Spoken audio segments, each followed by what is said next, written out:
용서하여 주옵소서. 맡긴 사명 맡긴 채무를 저러리에 쓰렵니다. 전하님은 내 것이라고 주의 이를 멀리 주시고 주님이시여 아버지여 쓰시고 주님 아멘 아멘. 아버지여 불청한 청을 용서하여 주옵소서. 세상 욕다 멀리하고 주의 일만 하렵니 아멘 아멘. 주님 사랑 받게만 하고 감사할 줄 몰라서 내 주님 말씀 듣기만 하고 실행하지 못했었네. 아버지여 연약한 청을 용서하여 주옵소서. 주님 명령 순종하면서 저러리 살렵니다. 아멘. 우리 찬양 가사 그대로 우리의 모든 죄를 용서하사 주님을 위해서 쓰임받는 저와 여러분이 되기를 주님의 이름으로 축복합니다. 오늘 본문에 있는 주보에 나온 대로 산제사라는 제목으로 말씀을 들을 때 우리 피차 은혜 시간이 되어지기를 바랍니다. 우리 한번 따라서 하실까요? 산제사. 우리가 하나님 앞에 드려진 예배가 산제사가 있고 또 죽은 제사가 있나 봅니다.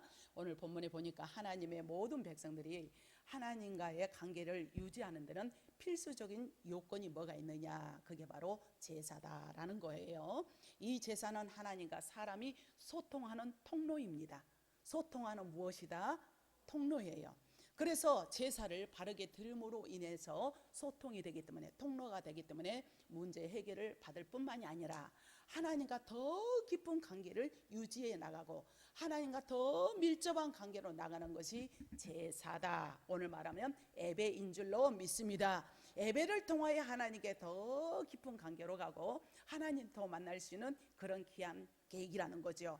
그래서 하나님과 이 소통했던 그 제사는 우리가 너무도 잘 아는 5가지 제사가 있습니다. 번제, 소제, 화목제, 속죄제, 속건제 5대 제사가 있습니다. 이 제사의 핵심은 무엇인가? 제물을 드려서 하나님을 만나고 제물을 드려서 인간의 모든 문제를 해결받는 데 있는 것이 5대 제사 안에 들어있습니다. 우리는 하나님을 만나야 하기 때문에 하나님을 만나야 우리는 살 수가 있는데, 그래서 오늘 본문에 보니까 이 제물에 대한 이야기, 스토리를 하시면서 오늘 1절 말씀에 그러므로 형제들아 내가 하나님의 모든 자비하심은 너희를 권하는데 너희는 하나님이 기뻐하시는 거룩한 산 제물로 드리라 라는 말씀인 줄로 믿습니다. 그러면 여기서 말하는 산 제물이란 무엇일까요? 그것은 바로 살아있는 상태로 하나님 앞에 와서 드려졌던 제물을 의미하고 있습니다. 제물은 하나님께 드려지는 제물로 사용될 수가 있는데, 이 제물이 병들었거나 흠이 있거나 절름발이거나 눈물거나 이러면 하나님 앞에 온전한 제물이 될 수가 없습니다. 그래서 문제는 산 제물로 드리라 라는 이 제물이 짐승이 아니라 오늘 사람을 의미하고 있다는 사실을 믿으시면 아멘 하시기 바랍니다. 그렇기 때문에 너희 몸을 하나님이 기뻐하시는 거룩한 산 제물로 드리라 라는 명령인 줄로 믿습니다. 제사에 사용되었던 제물은 산처로 끌려와서 수의사인 제사장에게 바로 이렇게 안수를 받은 후 짐승의 몸은 각을 뜨고 그 피를 받아서 제단에 뿌리고 내장과 기타 부속들은 절차에 따라서 태우거나 다른 방법으로 하나님께 드려진 의미를 우리는 너무도 잘 압니다. 그래서 오늘 본문에 보니까 너희 몸을 하나님이 기뻐하는 산 제물로 드리라. 할렐루야. 우리 몸을 그렇게 드리라 라는 말씀입니다. 어떻습니까? 여러분의 예배를 드리는데 하나님이 기뻐하는 우리의 몸과 마음이십니까? 하나님이 받을 만한 우리의 모든 언행 신사입니까? 일거수일투족입니까? 그래서 우리 하나님은 사람의 몸을 제물로, 그것도 산채로 잡아서 드리는 것이 아니라 하나님이 요구하시는 제사가 무엇일까라는 생각이죠. 5대 제사는 소, 양, 비둘기를 끌고 와서 각을 떠서 태워서 피를 빼고 내장을 다 빼고 해서 하나님 앞에 드렸는데, 그러면 우리 몸도 그렇게 죽여드려야 되느냐, 죽어져야 되느냐, 짐승처럼 라는 거죠. 그래서 지금까지 사람들은 제물로 드리는 제사는 이방신을 섬기는 자들이 하던 이 행위로서 하나님께서 진노하시던 죄악이었습니다. 근데 왜 사도 바울은 로마 교회 성도들을 향해서 이런 충격적인 제사를 드리라, 산제물로 드리라, 산채로 드리라 라고 말씀을 하셨는가라는 것을 우리가 의문을 이야기할 수는 없지 않아 있을 수 있어요. 우리 하나님께서는 원하시는 제사가 우리가 산제물로 드리는 제사가 맞기 때문에 1절 마무리 부분을 하반절에 보니까 이는 너희가 드릴 무슨 예배니라, 영적 예배니라. 즉 산제물로 드리는 제사가 어떤 것인지 영적 예배라는 거죠. 그래서 하나님은 우리의 몸이 산제물로 드려지는 것은 영적 예배다, 리꼬로 하나님이 받으시기에 합당한 예배인 줄로 믿습니다. 그래서 우리는 성전 마당만 밟고 왔다 갔다 하는 자가 있다, 그런 말도 있잖아요. 그래서 성전에 와도 하나님과는 따로따로야. 우리는 그런 심정이 아니라 오늘도 산제물로 몸과 마음과 정성을 온전히 들여서 하나님의 역사하심이 저와 여러분을 향하는 놀라운 은혜가 임하는 시간이 되기를 주님의 이름으로 축복합니다. 이것이 합당하다, 산제물로 드려라. 그래서 우리 몸이 구약의 제물처럼 지정된 장소에서 원하시는 방법대로 드려지는 것이 바로 예배입니다. 하나님께서 드리는 제사는 아무 데서나 이루어지지 않았죠. 성막에서 이루어졌잖아요. 마찬가지로 교회에서, 요즘은 또 비대면에서 가정에서 하는데, 그 장소에서 하나님께 할 때 우리 하나님이 기뻐하시고 연락하신 것처럼 오늘 우리의 모든 예배도 하나님께서 받으시고, 오늘 대면 예배와 비대면 예배로, 그래서 1시간 정도 거리 되는 분들은 성전에 오시고, 그 멀리 계신 분들은 또 거기 계시고, 이렇게 해서 예배 드릴 때 우리 하나님께서는 우리의 몸과 마음을 기쁘게 받아줄 줄로 믿습니다. 그래서 오늘 우리의 예배도 반드시 우리의 몸도 하나님께 드리고, 주님의 몸된 교회에 와서 정해진 시간에 정해진 장소에 예배 드리는 것도 하나님이 보실 때 산제물이다, 산제사를 드린다, 살아있는 신앙 고백을 담아서 예배가 되고 예배가 드려져야 할 줄로 믿습니다. 이것이 산제물로 드리는 제사, 즉 살아있는 예배인 줄로 믿습니다. 우리가 생선을 사더라도 발딱발딱 튀는 게 좋아요, 아니면 축 늘어진 게 좋습니까? 어느 누구나 싱싱하고 발딱발딱한 거, 뭐든 하더라도, 또 야채를 사더라도 싱싱한 거, 이제 막 나온 거, 그런 걸 다 추구하잖아요. 하물며 살아계신 하나님께서 우리가 산제물로 살아있는 마음으로 지극정성을 다해서 아버지 앞에 예배드리는 모습을 얼마나 기뻐하시겠습니까? 그래서 산제물로 드리는데, 오늘 바로 2절 말씀에 너희는 산제물로 드리되, 우리 한번 따라서 해보실까요? 세상에서 구별된 삶을 살자. 너희는 구별된 삶을 살자. 너희는 이 세대를 본받지 말고, 2절에 말씀한 것은 너희는 세상에서 구별된 삶을 살아야 된다라는 말씀이에요. 이 세대를 본받지 말고, 여기서 말하는 이 세대란 제약된 세상의 모습을 총칭하는 표현입니다. 제약된 세상을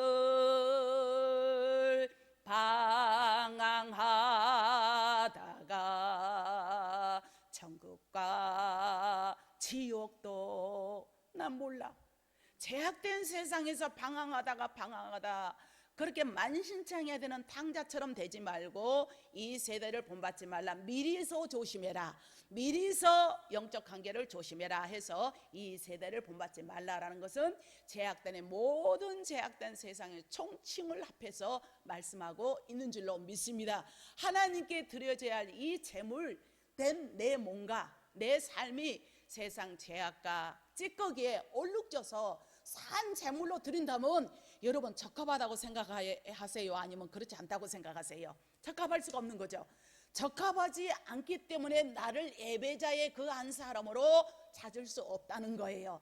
그래서 우리는 산 제물로 거룩한 몸으로 하나님 앞에 너희가 구별되어 드릴 때에 예배자의 그 모습을 그 한 사람을 찾으사 그 사람 기도로 나라가 평안하고 안녕할 줄로 믿습니다. 그 사람 기도로 말미암아 온 교회가 바로 설 줄로 믿습니다. 그래서 제약된 세상을 본받지 말고 오직 하나님의 뜻이 무엇인지 분별하도록 하는데, 날마다 우리는 그래서 새로운 제물이 되도록 힘써야 할 줄로 믿습니다. 그것은 오직 마음을 새롭게 함으로 변화를 받아. 구약 제사의 제물은 육신만 멀쩡하면 제물로서 자격이 충분했습니다. 하지만 오늘 우리 신약시대에 살고 있는 우리는 하나님께서 받으시는 예배자의 자격은 우리의 속사람, 따라합시다, 심령 상태를 말한다. 사람은 외모를 보고 판단하거니와 나 여호와는 중심을 보십니다. 심령 상태를 보고 우리 주님은 네가 산 제물이냐 아니냐라는 것이에요. 겉으로 문제가 없어 보이지만 심령이 깨끗하지 못하고 더러움으로 가득하다면 그 속 사람을 보시는 하나님께서는 받으실 예배자의 모습이 아니라는 거죠. 마음을 새롭게 하는 방법은 하나님께서 나를 통하여서 이루실 것, 또 이루셨고 앞으로 이루어지실 것을 무엇인지 나를 통하여 하나님을 기쁘게 할 것이 무엇인가라는 것을 내 자신을 심사숙고해서 잘 살펴보고 내가 분별하고 내가 이대로 되겠는가, 내가 이대로 해서 하나님 앞에 온전히 인정을 받는가, 지난달보다도 작년보다도 내 믿음의 영적 상태는 어떤가, 이걸 항상 분별하고 살펴보고 항상 하루하루 하나님의 뜻을 이루어들어 나가는 것이 산 제물인 줄로 믿습니다. 그래서 세대를 본받지 말고 하나님께 바로 나가는 것은, 그래서 산 제물된 예배자를 우리 하나님께서는 기뻐하시고 응답하시고 또 응답하여 주실 줄로 믿습니다. 그래서 산 제물된 예배자는 하나님이 기쁘시고 받으실 만한 우리는 예배가 되어야 합니다. 하나님의 그래서 산 제물된 예배자의 예배에 응답하세요. 제가 문구를 정해놓고 너무 마음에 들더라고요. 산 제물로 드리는 예배자의 예배를 응답하신다. 이해하세요? 여러분이 산 제물로 드리는 그 예배자의 모습에 응답하십니다. 이런 역사가 여러분에게 임하기를 주님의 이름으로 축복합니다. 그러면서 내가 하나님의 모든 자비하심으로 너희를 권한다 그랬어요. 자비하다, 권한다 말하면 일종의, 이 말은 좋은 말로 타이르는 겁니다. 전부터 우악스럽게 하진 않잖아요. 한 번, 두 번 말하다가 안 되면 그냥 막 화가 나면 팍 해. 우리도 좀 이렇게 영상하면서 좀 미비할 때, 손발이 안 맞을 때 있으면 예전에는 저도 뭐 이게 방송은 나가지, 이건 하지, 어찌할 바를 몰랐어. 이런들 어떠하랴 저런들 어떠하랴, 사람이 하는 거 그럴 수도 있고 저럴 수도 있고, 실수하면 이거 살겄네 소리가 절로 나와. 어떻게 합니까? 그냥 하나님은 우리의 자비하심이 우리에게 늘 도와주는데, 산 제물의 예배자가 없는 자는 죽은 믿음은 곧 하나님의 자비하심이 없다는 말이에요. 산 제물된 예배자는 하나님의 자비하신 무엇을 받는다? 응답을 받을 줄로 믿습니다. 응답을 받습니다. 예배를 기쁘게 함으로 받으십니다. 우리는 예배마다 새롭게 하시며 하나님의 뜻이 무엇인지 깨닫게 하시고 알게 하시고 능력을 주시면 여러분의 모든 문제에 응답을 받을 줄로 믿습니다.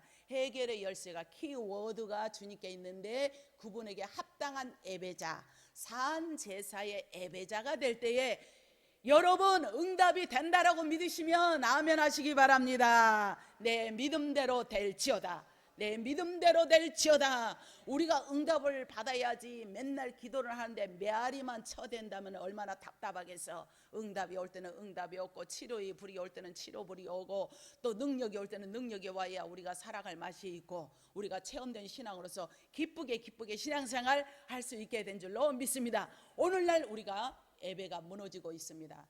산 제물로 된 예배가 무너지고 있는 거죠. 지난 2년 동안 계속되는 코로나로 인하여서 하나님께 드려야 합당한 예배가 무너지고 있는데, 하나님보다도 코로나가 더 무서워. 교회보다 하나님보다도 코로나가 더 무서워. 벌벌벌 떨어. 아까운 목숨 죽을까봐. 아니 까짓 거 이래도 죽고 저래도 죽을 거 모든 것은 하나님의 생사화복은 하나님의 손아귀에 있는 줄로 믿습니다. 내가 뻐덕뻐덕 살고 싶다 해서 사는 것도 아니고, 내가 아이고 죽겠네 나 죽어 하는 사람은 하나님이 언젠가는 그 죽겠다 소리 듣고 죽을 날을 다 주시니까 걱정하지 말라고. 내가 죽으려고도 하지 말고 살아있음에 감사하며 살아있음에 하나님 앞에 산 제물로 드리고 하나님께 영광이 되는 삶이 되어야 할 줄로 믿습니다. 이것저것 따지다가는 아무것도 못해. 그거는 믿음이 있노라 하지만 믿음 있는 사람이 아니에요. 믿음이 있노라 하지만은 정작 하나님이 기뻐하는 믿음이 아닙니다. 왜? 이것저것 너희는 이 세대를 본받지 말어. 이 세대 그 어떤 만연한 질병이 다 그렇게 돈다 하더라도, 바이러스가 돈다 하더라도 살아계시는 하나님을 바라보고 믿음으로 나가는 자는, 아니 그래도 하나님의 생명은 큰 의미 보세요. 모든 생명은 누구의 손아귀에 있습니까? 하나님의 손아귀에 있습니다. 하나님의 전적인 주권이에요. 그래서 하나님 손아귀에 있어. 그래서 내가 뭐 한다 해서 피한다 해서 능사가 아니라 하나님 앞에 가까이 가는 자, 하나님 앞에 인정받는 자, 하나님 앞에 나가는 자는 우리 하나님께서는 선한 길로 축복의 길로 인도하여 줄 줄로 믿습니다. 할렐루야. 제가 아까 이게 좀 하고 싶었는데 우리 한번 자랑하시고 말씀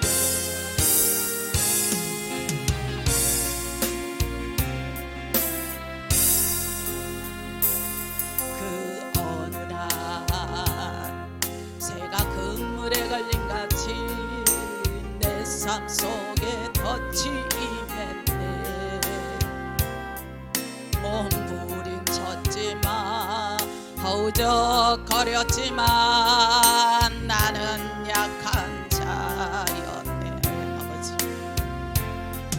내 영혼아 내가 어찌하여 낭망하며 불안하여 하는 것.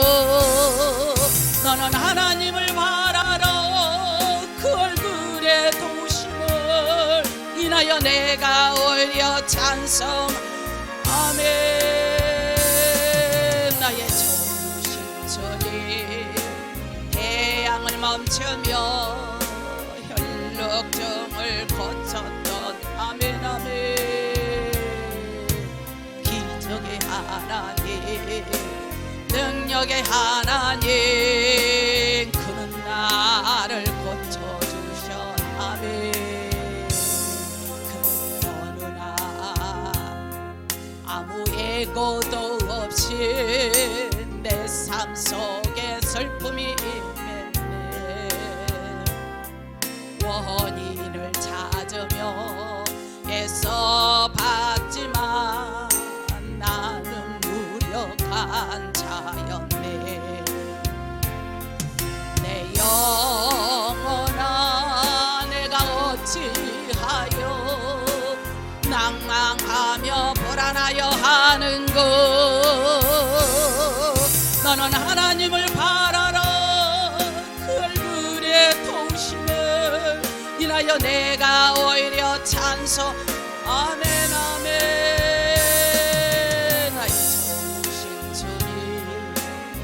죽은 자를 살리며 모든 병을 고쳤던 주님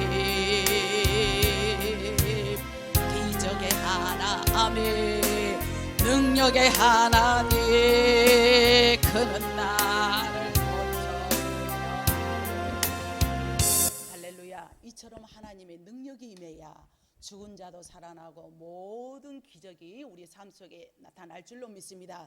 그 응답의 역사는 산 제물로 내가 살아있는 제물이 될 때 몸과 마음과 영을 다해서 하나님을 사랑하며 하나님을 위해 나갈 때 우리 하나님께서는 응답하시고 기적의 주인공으로 삼아 주실 줄로 믿습니다. 우리가 온전히 들을 영적인 예배이기 때문에 우리는 말씀을 통하여 하나님께 나아가며 하나님 앞에 우리 변질된 모습이 아니라 다시 한번 우리 일어서십시다. 우리 영락교회 권속들을 다시 한번 일어서서 이것저것 따지지 말고 하나님, 이제는 내가 주님을 위해서 나가겠습니다. 하나님, 나에게 첫사랑 허락하소서. 예배가 무너지는 이 시점에 우리는 다시 한번 자리를 들고 일어서셔서 여러분의 모든 회복이 일어나기를 주님의 이름으로 축복합니다. 그러기 위해서는 예배 시간에 게을리하지 말고, 그래서 믿음은 뭐에서 난다? 믿음은 들음에서 납니다. 자꾸 들어야 돼요. 엄마 뱃속에서 내가 믿음을 가지고 태어난 거 아니고 믿음은 들음에서 납니다. 그러므로 우리는 산 제물로 하나님 앞에 온전히 영광되어서 하나님이 인정하는 저와 여러분이 되기를 주님의 이름으로 축복합니다. 오늘 말씀을 통하여 그래요, 내가 하나님의 사람이 되기를 원합니다.